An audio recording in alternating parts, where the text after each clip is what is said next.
성도님들 중에 이제 가끔씩 뭐 성경 공부나 아니면은 개인적으로 이렇게 찾아오셔서 질문을 하시는 경우가 있는데 그 질문의 패턴들이 대부분 조금 비슷비슷합니다. 그런데 자주 하시는 질문들 중에 꼭 빠지지 않는 질문이 있습니다. 그게 뭐냐면 목사님 서원 기도를 해야 되나요? 서원 기도를 지켜야 되나요? 서원 기도를 하는 게 옳은가요? 이런 얘기입니다. 실제로 이런 얘기가 왜 이러시는가 보면은 세 가지 이유가 있는데, 첫 번째 보면은 구약 성경에는 서원 기도를 한 예가 굉장히 많습니다. 그래서 예를 들어서 가장 대표적인 게 베델의 기도도 그렇죠. 그리고 사무엘 낳기 위해서 한나가 기도한 것, 낳게 해주시면은 드리겠습니다. 이런 기도. 그래 놓으니까 이제 구약을 보면 그렇게 해서 하나님께서 응답을 주신 게 분명히 있는 거죠. 그런데 신약 성경을 보니까 두 번째로 예수님께서 뭐라고 그러십니까? 서원 기도를 하지 맹세하지 말라라고 얘기를 합니다. 자, 그러면은 신약과 구약이 이게 충돌이 되기 시작합니다. 이제 여기서 이제 세 번째의 가장 큰 이유가 있는데, 우리나라 예전에 교회 성장과 함께 어쩔 수 없이 이루어졌던 서원 기도들 때문이었습니다. 어떤 기도냐? 보통 이제 부흥사들이 오셔갖고 그런 얘기를 하시죠. 심어야 거둔다 이렇게 하고. 근데 그 당시 우리가 심을 게 있었습니까? 돈도 없고 그러니까. 그러면은 미리 심어라. 그래서 땡겨 심어라. 어떻게 했죠? 우리가 건축 헌금을 돈이 내가 가진 게 없으니 5천만 원, 1,000만 원 이렇게 해서 해놓고 이제 그거를 일종의 몇 개월 분할로 혹은 몇 년 분할로 이렇게 갚았죠. 이제 뿐만 아니라 이제 그거 정도는 그대로 그냥 넘길 수 있다 치는데 자식 놓고 이제 서원 기도를 했단 말입니다. 저도 그의 산물의 하나입니다. 저희 어머니가 제 허락도 안 받고 서원 기도를 하셨습니다. 이런 경우요. 뿐만 아니라 또 이런 거 있죠. 아시다시피 이것도 되게 실수가 많아서 당신은 사모가 될 상이요. 그래서 사모로 서원을 하시오. 준비가 하나도 안 됐는데 서원 기도하라고 그래서 서원을 했는데 평생 가는 그래서 사모가 안 돼서 또 문제고 돼서도 문제고 이런 경우. 그래 놓으니까 이런 거에 대해서 이제 고민을 하면서 목사님 서원 기도를 하는 게 맞아요? 틀려요라고 얘기를 합니다. 자, 오늘 거기에 대한 확실한 해답을 줄 수 있는 사람이 있습니다. 이제 다름이 아니라 바로 야곱이었어요. 야곱. 자, 야곱도 대표적인 서원 기도를 한 사람 중에 하나입니다. 이 사람의 서원 기도는 굉장히 좀 계산적인 서원 기도고 거래를 한 사람이죠. 어떤 서원 기도였습니까? 그 사람이 이제 에서를 피해서 베델 도망갔을 때 베델에 잠깐 머물고 거기서 잠을 자죠. 그 루스라는 곳이었는데 원래는. 근데 그때 하나님의 보좌를 봅니다. 그리고는 너무나 놀라서 내가 여기까지 와서 하나님을 만나다니. 자기 인생에 처음 접한 하나님에 대한 경험이었어요. 그리고 나서는 시키지도 않는데 거기서 서원을 하죠. 만일에 하나님께서 내게 하셨던 그 말을 다 지켜주신다면, 그 내게 하셨던 말은 뭐냐면 내가 평안히 돌아오게 하리라, 내가 너를 축복하리라, 이 얘기거든요. 내가 여기 다시 와서 10의 1을 내겠습니다. 재산의 10의 1을. 그리고 뭐라고 얘기합니까? 그리고 그때부터는 하나님은 나의 하나님이 되십니다 라고 합니다. 그러면은 이때까지 하나님은 자기 하나님이 아닌가요? 참 애매하지만 그렇게 얘기를 합니다. 그리고 나서는 20일을 이제 20년을 이렇게 떠나가죠.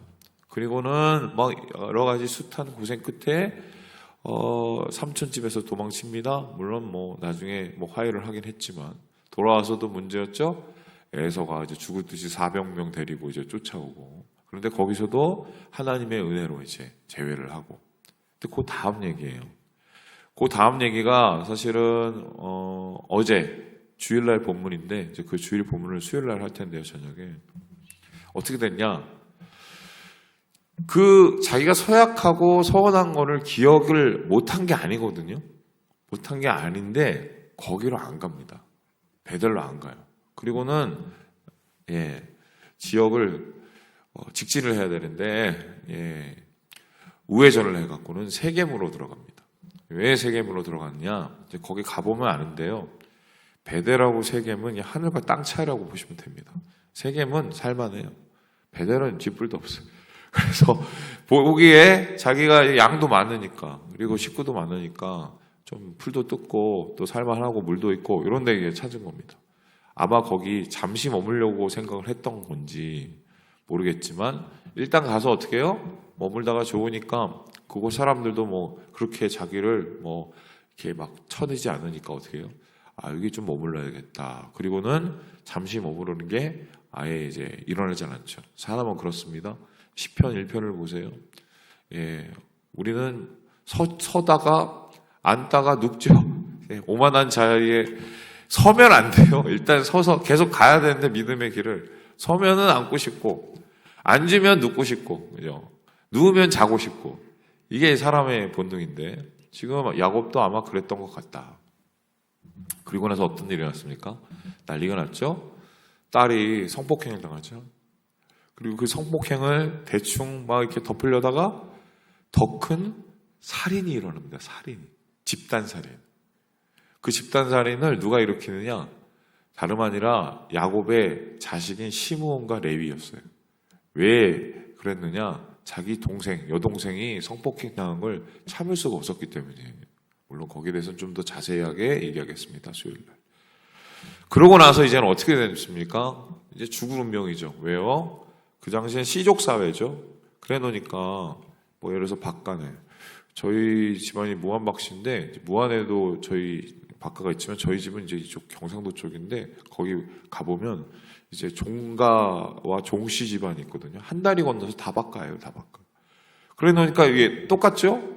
이 세겜의 하몰이라는 그 초장집에 이 집안이 난리가 나서 다 죽었어서 끝난 게 아니라 그 옆에 친척, 그 옆에 지인, 그 옆에 또 사돈 다 있죠? 어떡합니까? 이제 좀 있으면은 우리 가만히 안 있을 거야. 너 복수하러 올 거야. 한마디로 앞이 캄캄한 여기다간 다 죽은 그리고 그냥 떠나도 뒤에서 공격을 하면 어떻게 될지도 모르는 그런 절체절명의 위기에 서게 됐다. 자, 그때 야곱이 어떻게 하지? 이거 어떻게 하면 여기서 벗어날 수 있지? 어떻게 하면 이거 여기서 우리가 해방이 되지? 갑자기 생각이 덜컥하고 난 게 있었습니다. 그게 뭐냐? 예, 우리 함께 1절의 말씀을 같이 한번 읽어보도록 하겠습니다. 시작. 하나님이 야곱에게 이르시되 내가 베들로 올라가서 거기 거주하며 내가 내 형 에서의 낯을 피하여 도망하던 때에 내게 나타났던 하나님께 거기서 제단을 쌓으라 하신지라. 하나님께서 다시 그의 기억을 각성시켜 주시죠. 이것 때문에 세겜에서 이 일이 일어났는지 아니면은 세겜에서 워낙 그것이 악해서 그렇게 그 일이 일어났는지는 잘 모르지만 하나님이 기뻐하시는 일은 아니었어요. 왜 그렇습니까? 아직 길을 덜 왔기 때문이다. 길을 덜 왔다는 건 무엇입니까? 하나님하고 약속한 게 있잖아요. 하나님하고 약속한 게 있으신데 그 약속한 거를 야곱이 잊어버리고 산 거예요. 왜 잊어버렸을까? 그냥 고향에 도착했으면 도착한 거거든요. 야복강 넘어서 온 거면 그냥 온 거거든요. 그래 놓니 뭐 이 정도면 되지 않아? 어느 정도 이제 다 했다고 생각했던 것이죠. 그런데 하나님께서는 때로는 우리에게 온전하고 완전한 것을 요구하실 때가 있어요. 온전하고 완전한 걸 어떻게 왜 요구를 하시느냐? 특별히 그것을 통해서 우리의 마음을 보시기 원하는 때가 있습니다. 아주 예를 들어서 이런 건데 여러분 생각을 해보세요. 제 얼굴 띄워주시면 돼요. 아브라함 보세요. 아브라함이 이삭을 바쳤습니다. 꼭 이삭을 바쳤어야 했습니까? 자기 하나뿐인 아들인데 너무한 거 아니에요? 아니 하나 줘놓고 하나 뺐습니까? 말이 안 되죠? 그런데 왜 하나님이 그러십니까? 그 아브라함이 이삭을 바치려고 했었던 그 후에 물론 바치지도 않았지만 성경이 뭐라고 그러냐? 네, 드디어 이제야 네가 나를 경외하는 줄 알겠다. 여기서 말하는 경외라는 말은 두려워하다 또 하나님을 존경하다는 뜻도 되지만 이거를 우리말로 바꾸면 뭐냐? 사랑하다 합니다. 그러니까 하나님께서 우리의 마음속에 믿음을 찾으시고 사랑을 찾으실 때는 조금 각별하세요. 여러분 뭐 생각해 보시면 되겠습니다. 여러분도 때로는 옛날에 신혼 시절이 있었잖아요. 신혼 시절에 아무것도 아닌 거 가지고 막 삐지죠? 왜 그렇습니까? 그때는 각별해서 그 사랑을 확인하기 위해서 우리가 더 민감하게 굴고 예민하게 굴죠. 그런데 하나님께서는 그런 게 분명히 있으신데 하나님이 왜 이렇게 우리에게 각별하게 두시냐?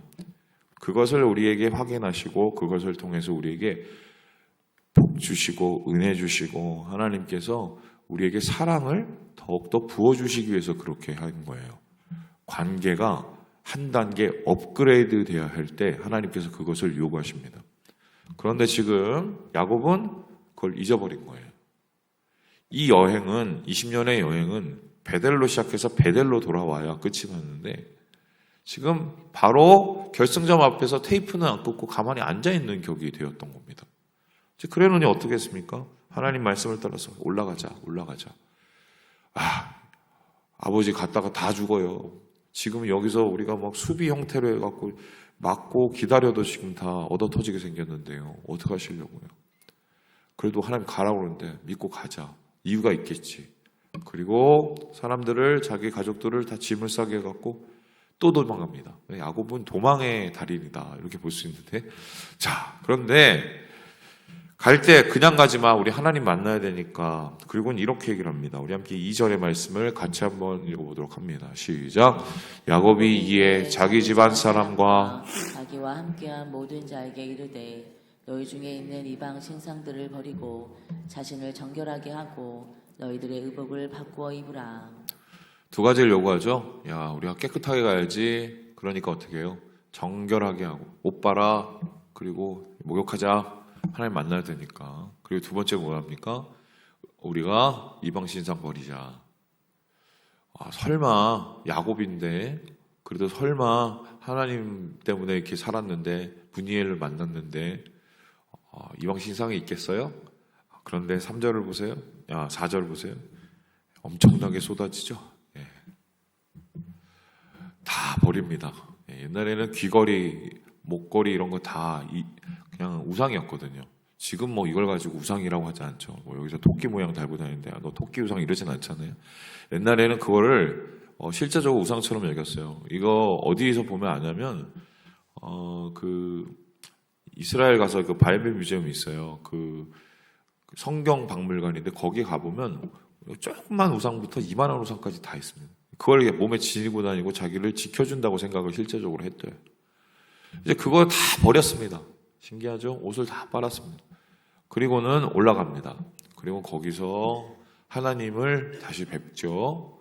그런데 그 올라가는 과정 속에서 어떠한 공격과 어떠한 피해도 없었죠? 하나님이 베델로 가는 길을 지켜주신 겁니다. 왜요? 보고 계셨거든요. 계속 오나. 그러고 나서 거기에서 제단을 쌓았더니 그 제단을 쌓은 후에 있었던 놀라운 일이 있는데요. 우리 함께 9절의 말씀을 다시 한번 읽어보도록 하겠습니다. 시작. 야곱이 바단 아람에서 돌아오매 하나님이 다시 야곱에게 나타나사 그에게 복을 주시고. 신기하지 않습니까? 바단 아람에서는 옛날에도 왔단 말이죠. 온 지가 지금 몇 달이 넘은 거예요. 왜냐면은 지금 야복강 넘어가서 에서도 만나고 세겜에 도착해서 가나안에 온 거잖아요. 그런데 하나님 눈에 볼 때는 온 거예요? 안 온 거예요? 안 온 거예요. 완전히 이것을 이루고 하나님하고 한 그 약속을 완전히 기억하실 때까지는 그리고 그걸 지킬 때까지는 하나님은 오지 않은 거라고 본 겁니다. 엄청나시죠 하나님? 그리고는 어떻게 합니까? 끈 후에 복을 주시는데 10절을 보세요. 이제는 이스라엘이야. 다시 두 번 확인하시죠? 이건 뭐냐면은 진짜 이제부터는 진짜야 라고 이제 확약을 주시죠. 그리고는 11절을 보세요. 야, 너희에게서 엄청난 많은 백성들이 나올 거야. 구체적으로 복을 더 확증해 주세요. 12절을 보세요. 땅도 아브라함에게 준 그 땅을 줄 거야. 이제 비로소 장자권이 계승이 된 거예요. 그러니까 베델에 돌아오니까 이게 진짜 돌아온 거고 장자권도 계승이 되고 이 사람에게 하나님께서 약속하셨던 그 복도 내리죠. 여기에 와서 제일 중요한 것은 무엇이냐면 야곱이 하나님을 진짜 베델의 하나님이라고 부르고 자기가 하나님 앞에 서약했던 것을 다 지키죠. 그때 하나님께서는 준비했다는 듯이 뒤에 있었던 선물 꾸러미를 열어갖고 그냥 다 부어주시. 그러니까 이런 셈인데 아브라함도 마찬가지죠. 축복을 하고 하나님께서 은혜를 주시기 위해서 다 준비를 해놓으셨는데 그 문 앞에서 계속 왔다 갔다 하니까 얼마나 답답하셨겠어요. 야 제발 좀 올라와. 야 모리아산 와서 인도하시죠. 그리고 아브라함을 믿음의 조상으로 세우시죠. 야곱도 마찬가지죠. 문 앞에서 왔다 갔다 하고 올라오지도 않고 기다리시죠. 상황을 통해서. 자 그러면 목사님 결국 서원 기도를 하란 소리시군요. 네, 서원 기도를 꼭 해야 지켜야 된다는 소리시군요. 그럴까요? 자 그럼 여기서 우리가 한 가지 더 질문해 봅니다. 구약에는 분명히 서원 기도, 서약 기도가 있었었는데 왜 신약에서는 예수님께서 서원 기도를 하지 말라고 하셨을까요? 그 이유가 뭘까? 본질이 흐려졌기 때문입니다. 무슨 소리냐? 이런 건데 맹세를 이렇게 합니다. 사람들 앞에서 옛날에 이런 거 했어요. 내가 뭐 하나님 이름 걸고 맹세 다 뻥이죠? 이렇게 얘기해요. 그런 식의 수사 여부를 전혀 하나님을 경외하지 않는 마음으로 사용을 많이 했어요. 뿐만 아니라 지키지도 못할 서원 기도를 했습니다. 스스로 알고도. 뿐만 아니라 거기서 끝난 게 아니라 지키지도 못할 서원 기도를 시켰어요. 자원하지도 않고 마음속에서 하나님에 대한 마음과 경외와 사랑이 바탕이 되지도 않는데 억지로 한 겁니다. 억지로. 그럼 억지로 한 기도가 이게 은혜가 되겠어요? 안 되겠어요? 당연히 안 되죠. 그러느니 어떤 마음이 듭니까? 기도원 원장이 이렇게 얘기합니다. 자식 그 말썽부리지? 직장 취직도 더럽게 안 되지? 자 그러니까 내가 아주 그냥 해결책을 줄게. 오늘부터 1000일 동안 와갖고 여기에서 10,000원씩 헌금하고 1,000번제를 드려. 그러면은 자식이 말썽도 안 부리고 직장도 열리고 막 그럴 거야. 그런데 본인은 사실 별로 그럴 마음이 맨 처음에 없었다는 거죠. 시키니까 어쩔 하는 거예요. 자 그러면 이게 어떻게 됩니까? 그 다음부터는 하나님 내가 오늘 도장 2개 찍었어요. 이제 998일 남았어요. 하나님 이제 100일 찍었어요. 1000일 찍었어요. 이거는 관계가 아니에요. 그죠? 사랑해서 한 게 아니에요. 경외해서 한 게 아니에요. 그거 받고 싶습니까?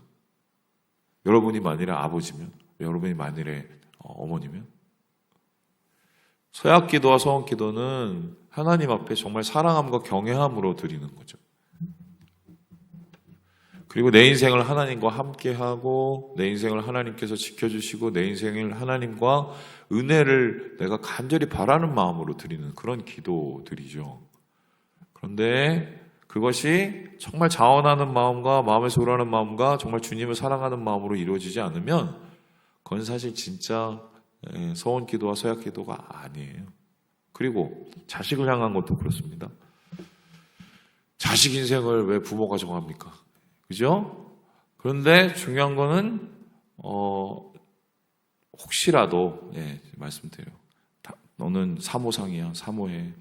너는 네 아들 목사시켜야 다 이렇게 마음에 그 짐을 지고 계시는 혹시 우리 성도님들이 있으면 그거 그냥 내려놓으셔도 됩니다.